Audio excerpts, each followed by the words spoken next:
introduce yourself? Oh, yeah. Like, hi everyone. I'm Jessica, and I'm certified level one pelvic floor through the Herman Wallace Pelvic Rehabilitation Institute, and I'm currently working in the New York City, and then on the Upper East Side, and also I have like the side hustle to work with a CrossFitter in the Brooklyn, and then thank you Nick that for letting us can like we can co-host for this course, and then um, I hope everyone can enjoy this webinar. Yeah. Absolutely. And then James, do you want to actually, we didn't put James on here, but James is the one who's been working really hard behind the scenes to kind of get the word out about the presentation. He's been a really essential piece of this puzzle to getting the presentation together and out to everyone. James, also a physical therapist. Do you want to share a little bit about yourself, James? We don't have a picture of your beautiful face here. No, I don't. Yeah. Hi, I'm James. I'm a physical therapist. I treat mostly orthopedic conditions, but so pelvic floor is a thing that I am not very familiar with. So I'm going to learn some stuff today as well. So that'll be good. A very humble answer. I love it. Okay, so the things that we're going to be going over, essentially the pregnant body and you. So what can you expect through your pregnancy, your 9 months of creating life, benefits of exercise during that pregnancy, reasons to absolutely avoid exercise during pregnancy. That's a really important one. And then we have exercise variables to be aware of during pregnancy. Okay, so we're going to get right into it. And this lovely young lady will be assisting us through our presentation. So the pregnant body and you, they're trimesters. You're pregnant for 9 months, right? So we can essentially take 9 and divide it by 3, make up our 3 trimesters. You could do 1 to 3 months, followed by another 3 months, followed by another 3 months. Or sometimes we talk in weeks. So 1 to 13 weeks is the first trimester, 14 to 26, and then 27 to 40. And here's our lovely young assistant. So for the first trimester, we're going to notice a decrease in blood pressure actually, and that's because even though the heart rate is actually increasing and you're going to see a higher, stronger contraction of the heart, the vessels around in your arms and legs are going to dilate some. So the plumbing externally is going to be easier to get through. There's going to be an increase in flexibility of ligaments. You're going to notice the hormonally, so there's a release of a hormone named relaxin, and that's essentially to get your body ready for delivering the baby. And there's an increase in fluid retention. So a lot of people will come to us, Jessica, I don't know, your experience so far, but people will come with a lot of swelling in their feet. We'll notice that's because of an increase in just general fluid in the body. We say plasma of the blood, but really just fluid. We'll call it fluid retention for our purposes. We'll start to notice an increase in nausea, so that morning sickness that you hear of in movies and things like that. And then again, I don't know how many of you actually have experience being pregnant or with a pregnant partner, but yeah, in that first trimester, you start to notice that morning sickness. And then you'll see an increase in the arch of the lower back. So our assistant, you'll notice she has a little bit of a belly. Typically, actually, in the first trimester, it's pretty not noticeable. It's more the arch of the back that signifies that first trimester. Then we get into the second trimester, and you'll start to notice that the belly a little bit more. You have still that decrease in blood pressure and the increase in heart rate. Flexibility of the ligaments is still high, but you're actually going to notice a decrease in the release of the hormone relaxin. Still the increased fluid retention, the increasing nausea, and the lower arch and the arch in the lower back. And then you start to see a return by the last trimester, so the final 7 to 9 months. Returning heart rate, things are starting to normalize a little bit.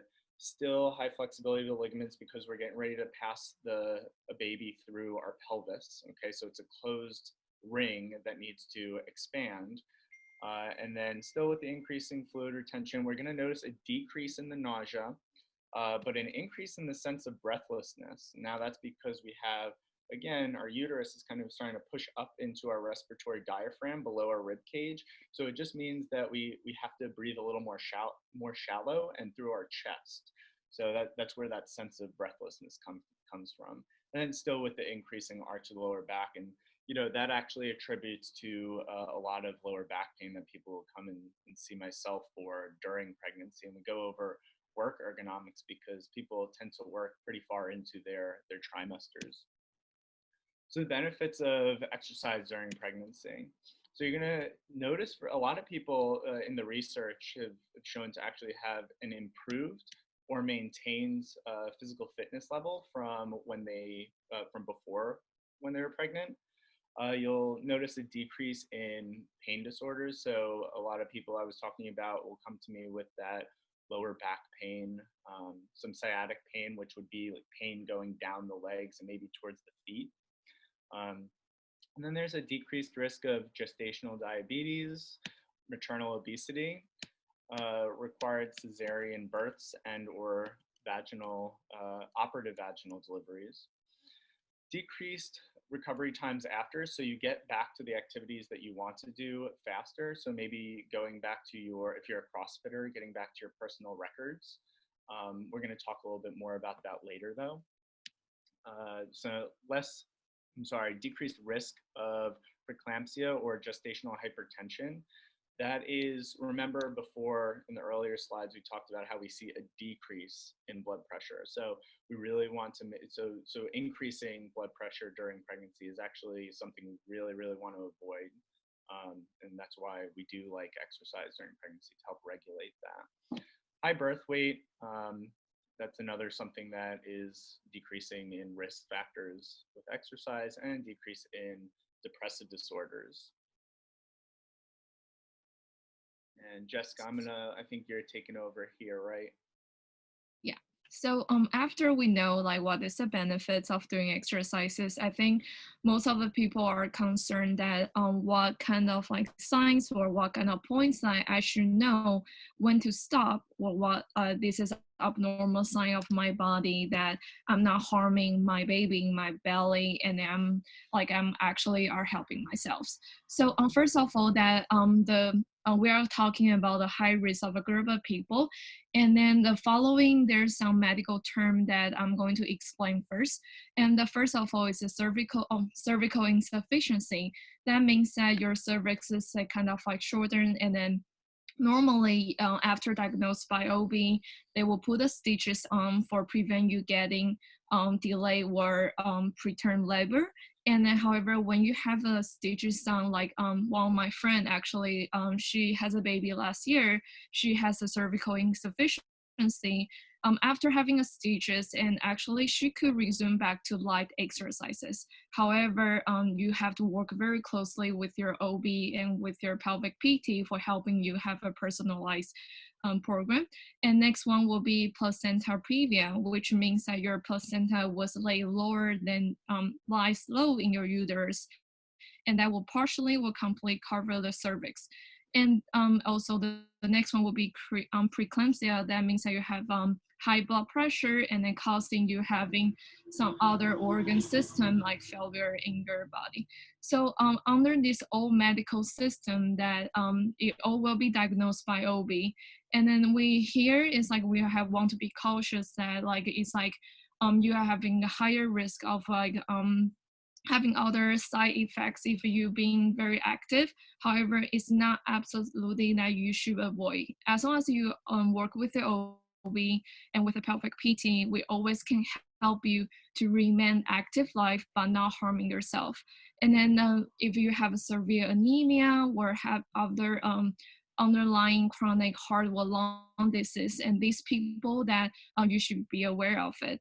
And also you are being pregnant with twins or triplets, and they will like increase the risk factors. However, I do know one CrossFitter, Molly, that you can see in the picture here, that she can click, sorry. Yeah, she has the like twins, and she just delivered like in the beginning of this year. She carried these twins and then throughout till she's doing the CrossFit weightlifting throughout her whole practicing life, and then she just delivered half year ago.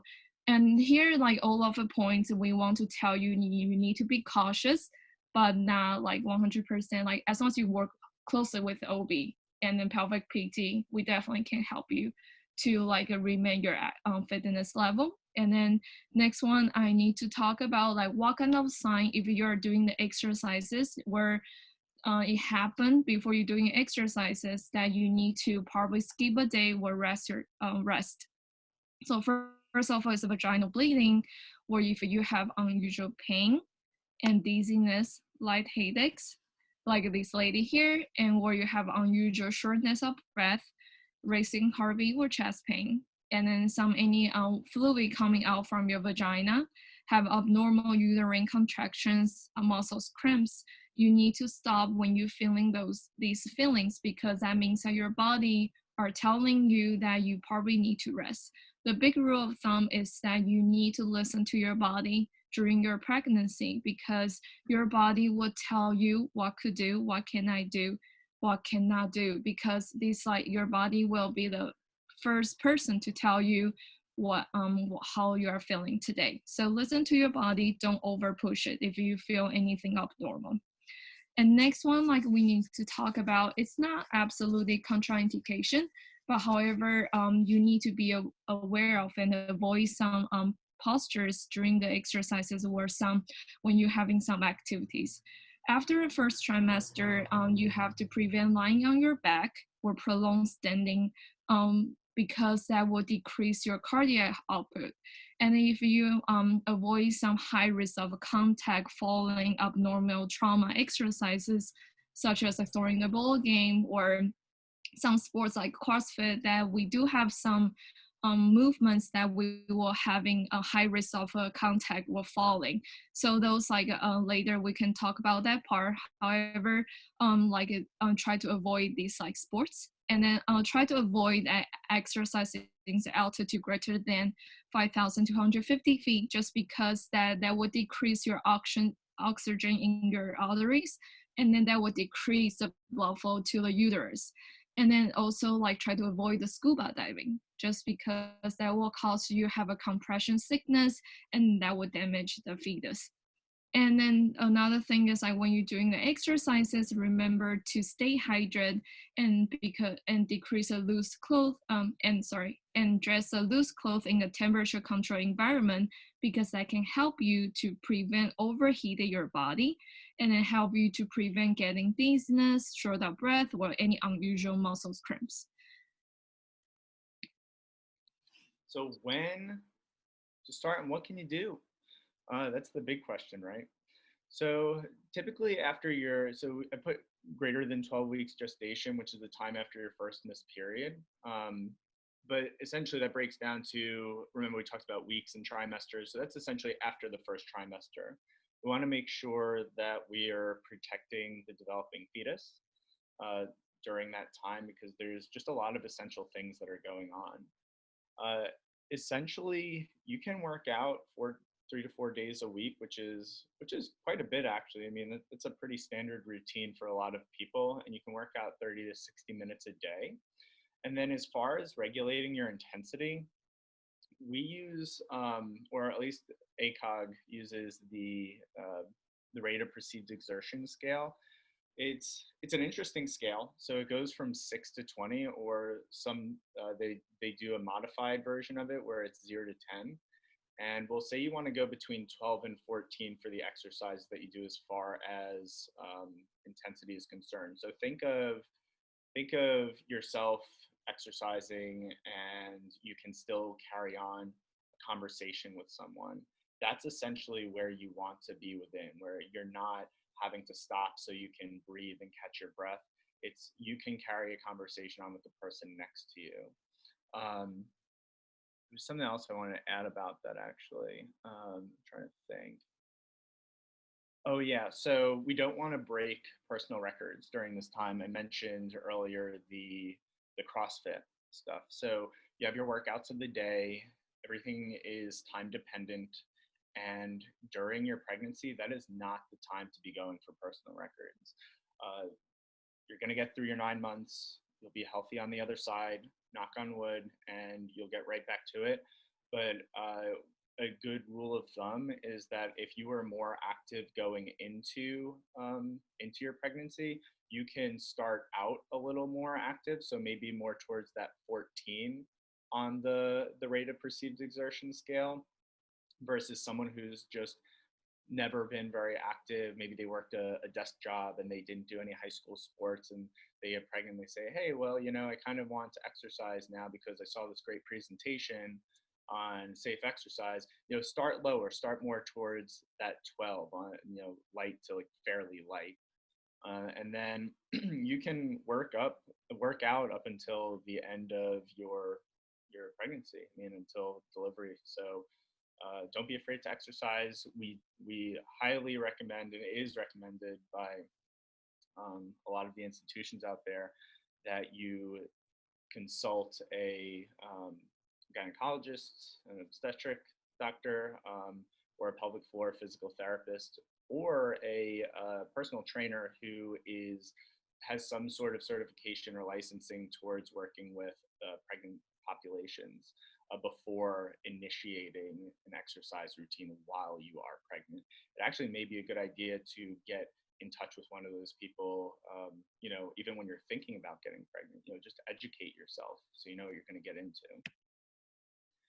And then exercises that are safe and beneficial. So it's recommended to be walking. Swimming is great. It can unload joints. We talked about that low back pain earlier that people are a little more prone to.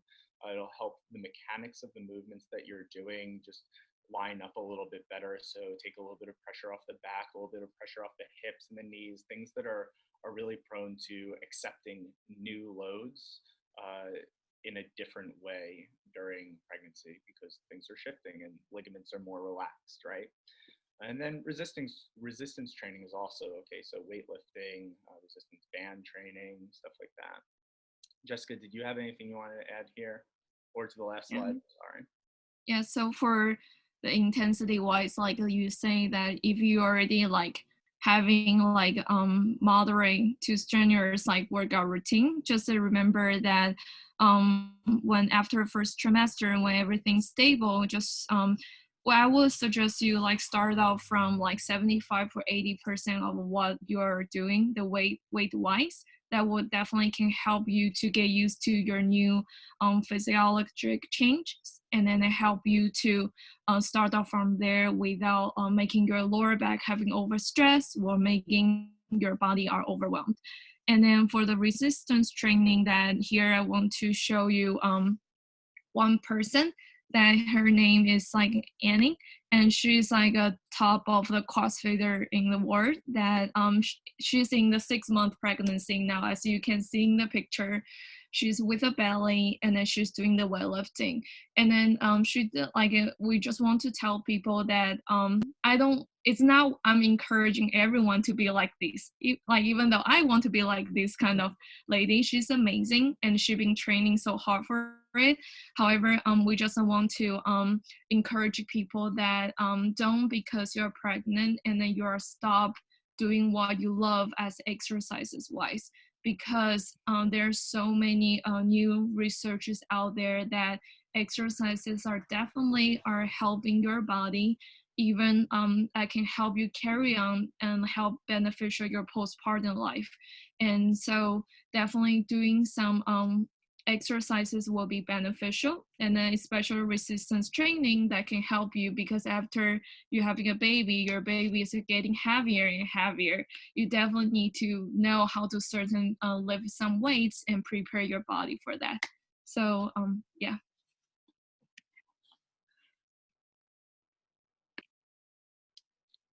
Okay, cookies, anyone? No, I'm just kidding. Those are actually fun story. Those are cookies I made for one of my clinical rotations, because I started getting into pelvic health earlier on during my physical therapy school. Started going out to different courses out of state, and I came back during one of my clinical rotations after taking one of the courses and did a presentation on it and gave out these as my cookies. I think my artistic abilities have hopefully improved since then. So anyway, what is pelvic floor physical therapy? I don't know what anyone here has, if anyone here has had experience with pelvic floor physical therapy, but if you had experience with physical therapy in general, I want you to close your eyes and think back to that time, and and what they did with you. Maybe it was for your neck, maybe it was for your shoulder, maybe it was for your knee. But if you think back, the whole point of the physical therapy was that there was something wrong functionally. There was something going on in your life that changed, and it was affecting the way that you lived your day-to-day life. So let's say for your neck, you had a lot of pain and you had to sit at your computer desk for a long time, and you said, man, I can't sit here for more than 10 minutes without my neck bothering me. So you went to the physical therapist, and the physical therapist said, okay, let's take a look at at the joints. We'll look at the ligaments, we'll look at the tendons, the muscles, the nerves. We'll see how those things are impacting your ability to sit pain-free at your desk through your workday. Similarly, with pelvic floor physical therapy, we look at all of those same things and we address the function of the pelvic floor. So whether it's someone who is having pain during intercourse, or they can't hold their urine, or they can't get out their feces because they're constipated, those are all functional things that someone may come to us for. And then we address all of the same things that we would have for someone's neck, such as the ligaments, tendons, joints, muscles, etc. We can handle it with different things like soft tissue massage, exercises, strengthening, neuromuscular re-education, so teaching the nerves again. There are different modalities for it. But it's from someone who's specialized in the anatomy of the pelvic floor. So typically pelvic floor physical therapy will be provided by someone who's gone out beyond their doctorate level education and continued their education down the route of pelvic health. Jessica, did you have anything that you wanted to add for that?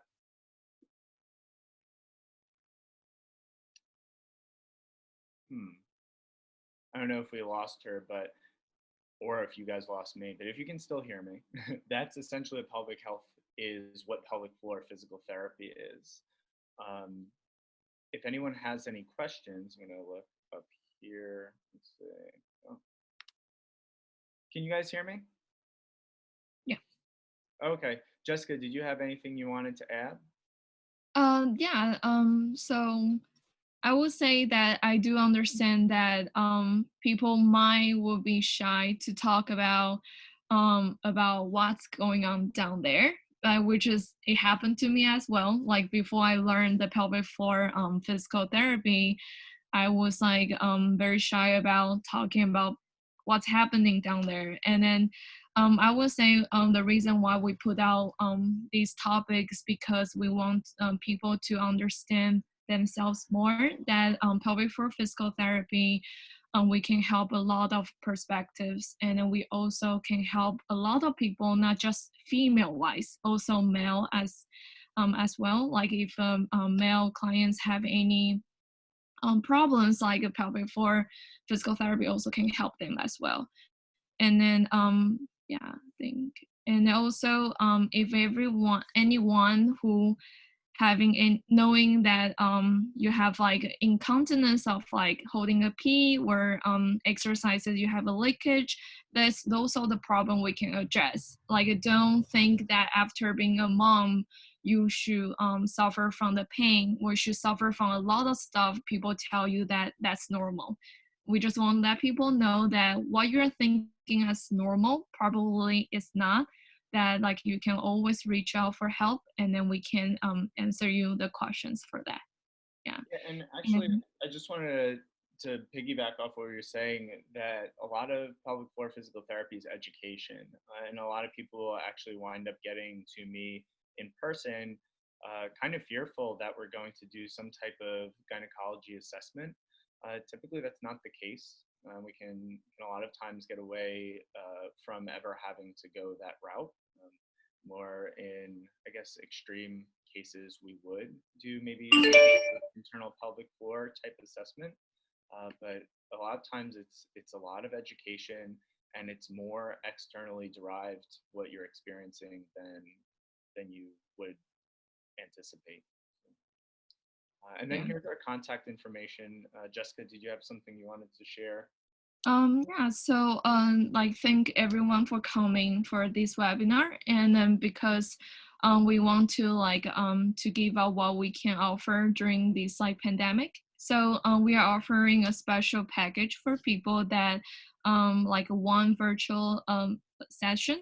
Like we will help you to address that if you have any questions regarding to your active life or you want to start your active life. And also this is a one virtual consultation and plus 12 workout sessions, which is after the consultation, we will help you to customize your workout like through a platform. And then it's like 4 weeks, like and 3 workouts a week program that like that does help you to starting your active life if you are like kind of like fear or concerned about it and then you don't know where to search for help, that like we are all certified like strength and conditioning coach that we can help you to as a first step to start your active life. Yeah, so Absolutely. And in that offer, it's the 3 of us actually. So we've found that we've made a pretty good team, the 3 of us working through this. And since the pandemic, reciprocity among states has opened up quite a bit. So we found that we were able to actually work all 3 of us together, helping individual clients attain goals that they want. So feel free to inquire within. I see we have some questions coming in. James, did you want to read some of those off, or I don't know if there are questions actually. I just see that there's something up yeah, here. I want to add this one. Like I saw on Gina say Happy Mother's Day to all of the Oh moms, yeah, future moms. And then we picked today for a reason because tomorrow is Mother's Day. And then we really want to give up some like knowledge or some share some excitement for cheering for all of the moms in the world. Then and the people who are about to Happy be moms, Mother's Day. right? Yeah. And so Karen asked that does insurance cover leaks? So so far that Nick, do you want to talk about your side about? Yeah, absolutely. So we are out of network, and what we do is we provide a super bill to be submitted to your insurance companies. We found that in our experience in working with insurance companies and being in network actually limits our ability to work with people and give the patient the autonomy that they deserve. So we actually are not in line with any insurance companies. It's a cash-based service. And again, you can submit the super bill to your insurance company that we would fill out for you. And either you get all your money back, you get a portion of it back, or just the money winds up going towards your deductible. But either way, it's not money lost towards your insurance company typically. I'll oftentimes tell people to just try calling their insurance companies beforehand and seeing what type of quote out of network benefits your plan comes with. Yeah. So for our side for RECOVR we are on cash base as well, and we are trying to work on to do the out of network, but so far we are only take cash based clients just because that we want to save like a more quality life instead of dealing with insurance company. We would rather spend the time on listening to our clients and then focusing on their treatment goal and then spend more time on them. So far we are working as a cash based physical therapy. Yeah. And I could add something about the insurance too. And sometimes insurance companies, when they pretty much assess you to see if you guys, I mean, like if you have an impairment that really needs physical therapy. So let's say maybe you want to get into exercise, but your insurance company doesn't see that as something that will benefit for you. So they're not going to cover it. So it's really hard because you don't know. I mean, the whole point is insurance companies, they're trying to make money or they're trying to save as much money as they can. So if they see it as something like a goal that's too lofty or something that they don't see as it's aligned with your goals, they'll probably not cover it. So that's why then it's a whole mess of us fighting for insurance companies to cover it, and then usually you waste a lot of time, and by then it's really hard to kind of cover that ground. So I just want to add it out there. Yeah, That's a great point. And is there anyone have like other questions? So I So, think we're going to email everyone a recording of this. I think there's a question you can. oh no, is Oh no, that's not a question. Yeah, but I think. Like 38 weeks pregnant. Oh yeah, later. Congratulations, yeah, Katie. Katie's right next to me right now. But yeah, so Jessica and Nick also treat patients, you know, after pregnancy and beyond. So you know, even if you're 38 weeks and you're, you know, expecting soon, you could definitely, you know, afterwards reach out to them and they could, you know, help you with certain questions you have. Also, I think later down the road, we're going to have another webinar about maybe getting back to exercising after your pregnancy, and I think that will help, you know, more people as well. So Yeah, I think that'll be. we can talk about when and how to start to back to your active life and after delivery, because your schedule and your life probably won't be totally different from what you're having right now. So a lot of people might have those concerns, and we definitely could plan out second like webinar for talk about like postpartum life. Anything else? Any other questions from people? Where do babies come from? That one comes up sometimes. No? Historic? No one? Okay. Well, yeah, again, nothing else you guys want to add, right? James and Jessica, nothing you guys want to add? No, I mean, if everyone wants, you know, you have your email address. So if any question comes up afterwards, after this, you could reach out to us and we'll try to answer everything as well as we can. Yeah. Or like if you are interested in any webinar like topic to want to know, understand more about it, and feel free to let us know, and then we will try to organize it and then to see how can we offer this like webinar to people. Great. Yeah. Well, I want to say thank you to everyone who joined us. Thank you, James and Jessica, for coordinating all of this with me as well. Happy Mother's Day to all the mothers, all the motherly figures in the room and in the world tomorrow. And you know, we hope you all stay safe through this time right now. You know, these are difficult, trying times with all the social distancing. You know, maybe you don't get to see that motherly figure that you wanted to in person. Remember, there are always these avenues that you can go and see them with. So the best to all of you with that. But yeah, stay healthy, and thanks again for joining us.